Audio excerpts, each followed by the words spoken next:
नमस्कार दोस्तों, आप सभी का स्वागत है एक बार फिर से आपके अपने YouTube channel Bijarnia edu classes में। और आज हम आपके लिए लेके आए हैं जो हमारा मिशन चल रहा है, मिशन एसएससी का, जो हमारी एग्जाम होने वाली है फरवरी मार्च में एसएससी जीडी की।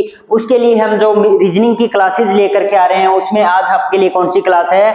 40 हार्ड चैलेंज की 23वीं क्लास है। यानी हम अब तक 22 क्लासों पे क्या कर चुके हैं, बात कर चुके हैं। जो इंपॉर्टेंट क्लासेज आपकी थी जो एग्जाम में आने वाली, उन 22 क्लासों पे अब तक हम क्या कर चुके हैं, बात कर चुके हैं। और आज हमें 23वीं क्लास आप लोगों के लिए लेके आए हैं, वो किस टॉपिक से जुड़ी हुई है?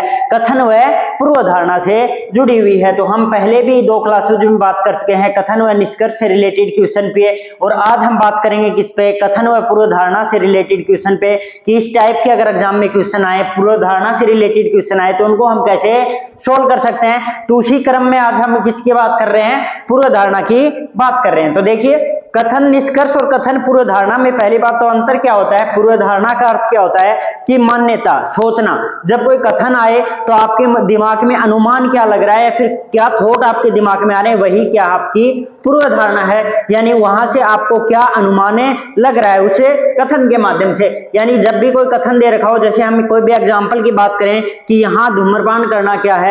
निषेध है। यह आपको क्या दे रखा है? कथन दे रखा है। तो आपके दिमाग में क्या आएगा कि यहाँ ज्यादा लोग क्या करते होंगे? धूम्रपान करते होंगे, तभी क्या लगाया होगा? ये बोर्ड लगाया होगा। तो ऐसे जब भी कथन आए और कथन के बाद में जो भी आप लोगों के दिमाग में थॉट आए, वही क्या है? आपकी पूर्व धारणाएं हैं। इसमें आपको कुछ चीजों का ध्यान रखते हुए चलना होगा। इंपॉर्टेंट चीजें क्या हैं, उन पे डिस्कस करते हुए चलेंगे कि कौन कौन सी चीजों का आपको ध्यान रखना है जब कथन निष्कर्ष से, कथन और पूर्व धारणा से रिलेटेड क्वेश्चन आए। तो एक चीज तो क्या ध्यान रखना है कि सूचना, जब भी आपको क्या दे रखा हो, सूचना दे रखी हो कोई भी, तो सूचना क्या है? जनता को मानने के लिए है। अगर कोई गवर्नमेंट सरकारी सूचना है तो सभी के लिए क्या होगी? मान्य होगी। जैसे सरकार ने कोई सूचना निकाली है, सरकार ने कोई स्कीम निकाली, तो वो सभी के लिए क्या होगी?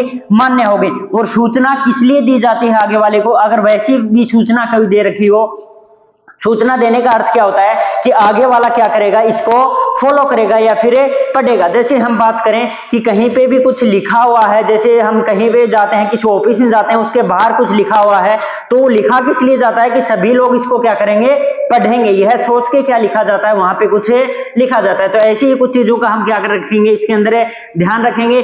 सिर्फ कथन से रिलेटेड ही उनकी पूर्व धारणाओं की बात करेंगे। ज्यादा दिमाग लगाने की कोशिश करेंगे तो क्या होगा? क्वेश्चन गलत होगा। तो जैसा हमको कथन दे रखा है, सिर्फ कथन के ऊपर सोचते हुए और उनकी पूर्व धारणाओं पे बात करेंगे। कुछ क्वेश्चंस पे बात करेंगे जिससे कि क्या होंगे? हमारे डाउट क्लियर होंगे और करने का हमको पैटर्न पता चलेगा कि इस टाइप के क्वेश्चन को हम कैसे हल कर सकते हैं। तो देखिए, इस क्लास में हम 5 से 6 क्वेश्चनों पे बात करेंगे। कथन व पूर्व धारणा से रिलेटेड 5 से 6 क्वेश्चनों की बात करेंगे। उन क्वेश्चन को हल करने से हमको आइडिया आ जाएगा कि ऐसे क्वेश्चन आएंगे तो उनको हम कैसे हल कर सकते हैं। तो देखिए, क्वेश्चन से शुरुआत करते हैं, पहले क्वेश्चन पे बात करते हैं। तो देखिए दोस्तों, अब बात करते हैं क्वेश्चन नंबर 1 की। क्वेश्चन करते हुए चलेंगे, अलग अलग पैटर्न पे क्वेश्चन करेंगे, तो ताकि क्या होगा कि उससे रिलेटेड जब भी कोई क्वेश्चन आपसे पूछा जाएगा तो आप क्या कर पाओगे? उनको हल कर पाओगे कि इस टाइप के क्वेश्चन को हम इस तरीके से हल कर सकते हैं। इनके लिए कोई फिक्स ट्रिक नहीं होती कि जिसको आप फॉलो कर सको, जिससे कि आप क्या कर सको? क्वेश्चन को इजीली सोल्व हो। और एक्सरसाइज में आपको ट्रिक वगैरह मिल जाएंगी, लेकिन इस एक्सरसाइज में आपको ट्रिक नहीं मिलेंगी। इसमें आपको क्या करना पड़ेगा? पैटर्न वाइज फॉलो करते हुए चलना होगा और पहले के कथन को अच्छे से पढ़ना होगा, फिर उसकी पूर्व धारणा को देखना पड़ेगा। तो देखिए, हमारे सामने कथन दे रखा है कि स्टेडियम में घुसने से पहले यह सूचना पढ़ें। यानी स्टेडियम के बाहर क्या लगा रखा है? एक नोटिस बोर्ड लगा रखा है और उसके ऊपर कुछ सूचना लिखी गई है। तो सूचना लिखने का पर्पज क्या होता है कि सभी लोग जो स्टेडियम आएंगे वो इस सूचना को क्या करेंगे? पढ़ेंगे। ये क्या होता है? उसका पर्पज होता है। तो यानी लोग क्या होंगे? शिक्षित होंगे, तभी लोग क्या कर पाएंगे? उस सूचना को पढ़ पाएंगे। अगर हम कथन को पढ़ें तो कथन को पढ़ते ही हमारे दिमाग में क्या आ रहा है कि स्टेडियम में घुसने से पहले यह सूचना पढ़ें। तो पढ़ कौन सकते हैं? जो लोग क्या होंगे? शिक्षित होंगे, वही लोग पढ़ सकते हैं। यानी आने वाले सभी लोग उस सूचना को पढ़ सकेंगे, इसीलिए क्या की गई है? उस सूचना को लिखा गया है। तो लोग क्या होंगे? शिक्षित होंगे। उसके बाद कोई भी अंधा व्यक्ति स्टेडियम नहीं आता है, यानी अंधे व्यक्ति से तो सूचना दी ही नहीं जाएगी। तो लिखने का क्या मतलब हुआ, तो लिखते किस लिए हैं कि सभी लोग उस सूचना को क्या कर पाए, पढ़ पाए। तो दोनों कथन हमारे लिए क्या हो जाएंगे, यहाँ पे सत्य हो जाएंगे, जो कि कथन के हिसाब से या फिर कथन का क्या कर रहे हैं, अनुसरण कर रहे हैं। निष्कर्ष और पूर्व धारणा में अंतर ही यही होता है कि धारणा में हमें क्या करना पड़ेगा, सोचना पड़ेगा कि वो चीज की क्यों गई है, यानी कथन में वो चीजें बोली क्यों गई है। तो कथन में जब बोला गया कि स्टेडियम में घुसने से पहले यह सूचना पढ़ें, यानी जो नोटिस वहां पे लगाया गया, तो नोटिस लगाया क्यों गया कि सभी लोग उस नोटिस को पढ़ेंगे। तो इस आधार पे हमारे क्या हो जाएंगे, दोनों कथन यहाँ पे क्या हो जाएंगे, सत्य हो जाएंगे। या फिर दोनों पूर्व धारणाएं किसका अनुसरण कर रही हैं, कथन का अनुसरण कर रही हैं। तो इस आधार पे हम क्वेश्चन को क्या कर सकते हैं, इजी तरीके से सोल्व कर सकते हैं। तो आंसर क्या हो जाएगा, 1 व 2 क्या है हमारे पास, सत्य है। तो इस प्रकार से हम क्या कर सकते हैं, इन क्वेश्चन को हल कर सकते हैं। तो ये क्वेश्चन देखिए, उसके बाद इसी पैटर्न पे आधारित हम अन्य क्वेश्चनों की बात करते हैं कि उन क्वेश्चन को हम कैसे सोल्व कर सकते हैं। तो क्वेश्चन देखिए दोस्तों, अब बात करते हैं क्वेश्चन नंबर 2 की। और क्वेश्चन नंबर 2 हमारे सामने क्या दे रखा है कि एक कथन दे रखा है और उससे रिलेटेड पूर्व धारणाएं दे रखी हैं। पहले कथन को अच्छे से पढ़ेंगे, कथन में क्या बात बोलना चाह रहा है, और उस कथन को पढ़ने के बाद हमारे मन में क्या पूर्व धारणाएं बन रही हैं उनको समझेंगे हम। तो कथन क्या दे रखा है कि अधिकांश ग्रामवासी अशिक्षित हैं और इसलिए वो क्या हैं, अंधविश्वासी हैं। तो अधिकांश ग्रामवासी अशिक्षित हैं। अशिक्षित क्यों हैं, क्योंकि उन्होंने क्या नहीं की, शिक्षा ग्रहण नहीं की, इसलिए वो क्या है, अशिक्षित हैं। और इसलिए वो क्या है, अंधविश्वासी हैं। यानी अंधविश्वासी लोग क्या होते हैं, अशिक्षित होते हैं। ये ऐसा क्या दे रखा है, इसे कथन में दे रखा है। तो पहली पूर्व धारणा हमारे सामने क्या है कि शिक्षा के तरंग संगत चिंतन में क्या होती है, वृद्धि होती है। तो जितनी शिक्षा आप ग्रहण करोगे उतने ही आपके चिंतन में क्या होगी, वृद्धि होगी। आपके तर्क संगत चिंतन में यानी तर्क पूर्वक चिंतन में क्या होगी, वृद्धि होगी। और दूसरा निष्कर्ष क्या दे रखा है, फिर दूसरी पूर्व धारणा क्या दे रखी है कि ग्रामवासी विद्यालय नहीं जाते। तो इस कथन को अगर एक बार फिर से देखें हमें कि अधिकांश ग्रामवासी क्या है, अशिक्षित हैं। वो अशिक्षित क्यों हैं, क्योंकि वो कहां नहीं जाते, स्कूल के अंदर नहीं जाते। इसका मतलब तो इसके साथ कुछ भी नहीं आ रहा, यानी निष्कर्ष 1 या फिर हम बात करें पूर्व धारणा 1 का कथन के साथ कोई भी संबंध नहीं है। लेकिन कथन निष्कर्ष 2 का संबंध है किसके साथ, कथन के साथ है। क्योंकि ग्रामवासी क्या है, अशिक्षित हैं। और अशिक्षित क्यों है, क्योंकि वो क्या नहीं जाते, विद्यालय के अंदर नहीं जाते। तो हमारा आंसर क्या हो जाएगा कि पूर्व धारणा 1 क्या है, 2 क्या है, सत्य है। या फिर किसका अनुसरण कर रही है, कथन का अनुसरण कर रही है। तो ये क्या हो जाएगा, हमारा आंसर हो जाएगा। तो इस प्रकार से जब भी हम कथन पढ़ेंगे और कथन पढ़ने के बाद जो भी हमारा चिंतन होगा, जो भी हमारी क्या होगी, धारणा बनेगी उस कथन को पढ़ने के बाद, वही क्या होगी, हमारी पूर्व धारणा होगी। तो क्वेश्चन देखिए, उसके बाद बात करते हैं हम नेक्स्ट क्वेश्चन की। तो देखिए दोस्तों, अब बात करते हैं क्वेश्चन नंबर 3 की। और क्वेश्चन नंबर 3 में हमारे सामने एक कथन दे रखा है, उससे रिलेटेड 2 पूर्व धारणाएं दे रखी हैं। हमको ये पता लगाना है कि कथन के हिसाब से कौन सी पूर्व धारणाएं क्या है, सही है। तो हमारे सामने कथन क्या दे रखा है कि आजकल कई प्रवेश परीक्षाएं ऑफलाइन से क्या हो रही हैं, ऑनलाइन परीक्षाओं में धीरे धीरे परिवर्तित हो रही हैं। तो ऑफलाइन से ऑनलाइन में परिवर्तित होने का रीजन क्या हो सकता है कि ऑफलाइन सही नहीं होगी, तभी किस में लेके आ रहे हैं, ऑनलाइन में लेके आ रहे हैं। या फिर ऑनलाइन जल्दी हो जाती होंगी, उसमें मैन पावर कम चाहिए, उसमें अलग अलग चीजों की जरूरत कम पड़ती होगी, या फिर वो सुविधा में क्या होगी, अच्छी होगी, तभी तो क्या हो रही है, परीक्षाएं परिवर्तित हो रही हैं। अब हम क्या पढ़ते हैं, उससे रिलेटेड पूर्व धारणाएं पढ़ते हैं कि ऑनलाइन प्रणाली अधिक क्या है, कुशल है। तभी कुशल है, तभी तो क्या हो रही है, ऑफलाइन से ऑनलाइन में ट्रांसफर हो रही है। इसका मतलब ये क्या हो जाएगी, सत्य हो जाएगी पूर्व धारणा। और दूसरी पूर्व धारणा क्या दे रखी है कि ऑनलाइन प्रणाली और अधिक रोजगार के क्या करेगी, अवसर पैदा करेगी। यह कथन में कहीं पे भी नहीं दे रखा, या फिर हमें कहीं पे भी इसकी पूर्व धारणा में ये नहीं लग रहा कि उसमें क्या होंगे, रोजगार के अवसर पैदा होंगे। वो उससे क्या हो सकती है, कुशल है, तभी उसको क्या किया जा रहा है, लेके आया जा रहा है। तो इस आधार पे क्या हो जाएगा हमारा कि पूर्व धारणा क्या हो जाएगी, कौन सी सही हो जाएगी, हमारी पूर्व धारणा फर्स्ट क्या हो जाएगी, सत्य हो जाएगी। या फिर अनुसरण कर रही है किसका, कथन का। तो इस आधार पे हम क्या दे सकते हैं, इजीली उन क्वेश्चन का आंसर दे सकते हैं। और ये क्वेश्चन पूछा गया है यूपीपीएससी में, कौन सी ईयर में, 2018 में। तो ऐसे क्वेश्चन को करने के लिए हम इजीली क्या करेंगे, सिर्फ उनकी पूर्व धारणाओं को सोचेंगे कि क्या बात हो सकती है जब ऑनलाइन से ऑफलाइन, ऑफलाइन से ऑनलाइन पे शिफ्ट हो रहे हैं। तो इसका मतलब क्या होगा कि ऑनलाइन ज्यादा कुशल है, तभी उसमें क्या हो जा रहा है, शिफ्ट हो जा रहा है। क्योंकि हम ज्यादा अच्छी चीज को क्या करते हैं, ग्रहण करते हैं, बुरी चीज को क्या करते हैं, छोड़ते हैं। तो ऑनलाइन क्या है, ऑफलाइन से ज्यादा बेटर है, तभी उस पे क्या हुआ जा रहा है, परिवर्तित हुआ जा रहा है। तो ये क्वेश्चन देखिए, उसके बाद बात करते हैं हम नेक्स्ट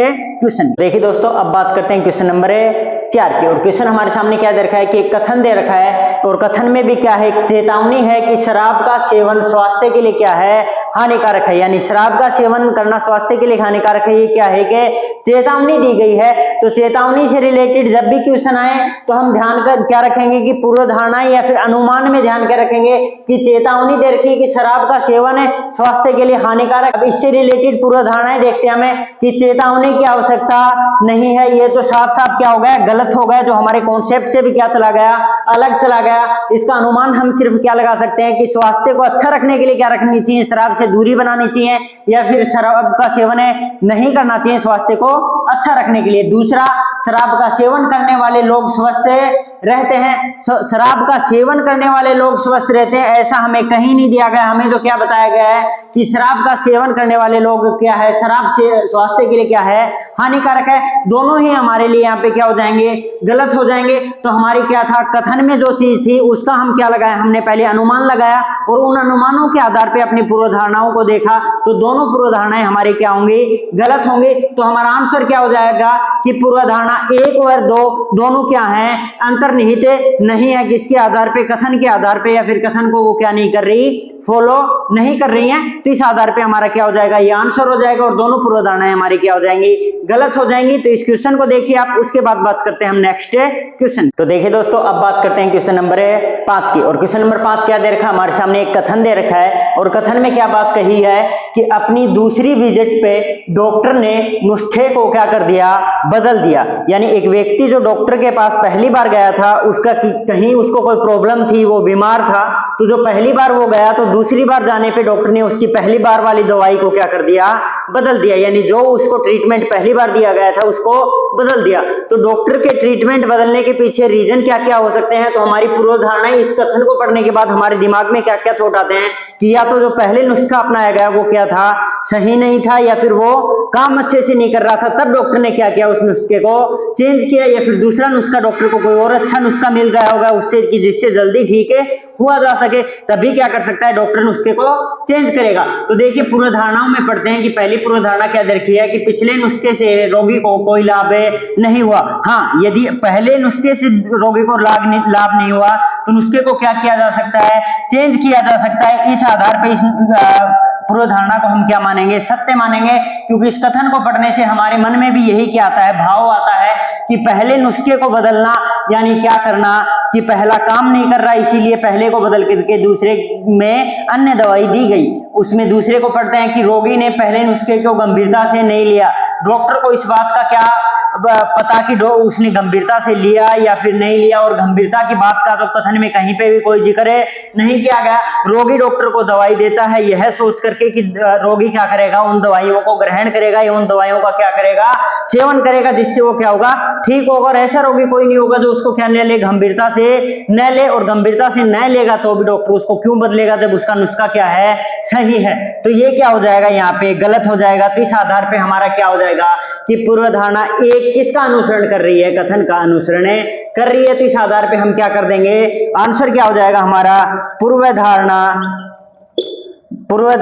1 कथन का क्या कर रही है, कथन का अनुसरण कर रही है, अनुसरण कर रही है। तो इस प्रकार से क्या हो जाएगा, हमारा आंसर हो जाएगा। तो देखिए क्वेश्चन, उसके बाद बात करते हैं हम नेक्स्ट क्वेश्चन की। देखिए दोस्तों, अब बात करते हैं क्वेश्चन नंबर 6 की। और क्वेश्चन नंबर 6 में हमारे सामने कथन क्या दे रखा है कि जनसंख्या विस्फोट के कारण, जनसंख्या में वृद्धि के कारण, विस्फोट का मतलब क्या होता है कि जनसंख्या में अचानक से क्या होना, वृद्धि होना। जनसंख्या में विस्फोट के कारण भारत में जीवन की गुणवत्ता में गिरावट आई है। यानी जीवन की गुणवत्ता, यानी प्रत्येक व्यक्ति को संसाधन की क्या हुई है, कमी हुई है। जनसंख्या वृद्धि होने से संसाधनों की क्या होगी, कमी होगी। इस कथन के माध्यम से हमें क्या पता चल रहा है कि जनसंख्या में वृद्धि जीवन की गुणवत्ता से डायरेक्टली क्या है, कनेक्टेड है। यानी जनसंख्या में विस्फोट हुआ, जनसंख्या में विस्फोट को हम क्या समझ सकते हैं कि जनसंख्या में क्या हुई, वृद्धि हुई, उस जनसंख्या में वृद्धि की वजह से क्या होगी, जीवन की गुणवत्ता में कमी है। यानी डायरेक्टली दोनों चीजें क्या हैं, एक दूसरे के अंदर हैं। यानी अगर जनसंख्या में वृद्धि होगी तो जीवन की किसमें गुणवत्ता में क्या आएगी, गिरावट आएगी। तो अब पूर्वधारणाएं देखते हैं कि जनसंख्या व जीवन की गुणवत्ता परस्पर क्या है, संबंधित है। हाँ, संबंधित है, क्योंकि कथन में हमें ऐसा ही दे रखा है कि जनसंख्या वृद्धि के कारण भारत में क्या हुई, जीवन की गुणवत्ता में क्या आई, कमी आई। अब दूसरी पूर्वधारणा क्या दे रखी है कि जीवन की गुणवत्ता भारत में जनसंख्या से कोई वास्ता नहीं है। जीवन की गुणवत्ता का भारत में जनसंख्या से कोई वास्ता नहीं है, वास्ता है अगर जनसंख्या में वृद्धि होती है तो जीवन की गुणवत्ता में क्या आती है, कमी आती है।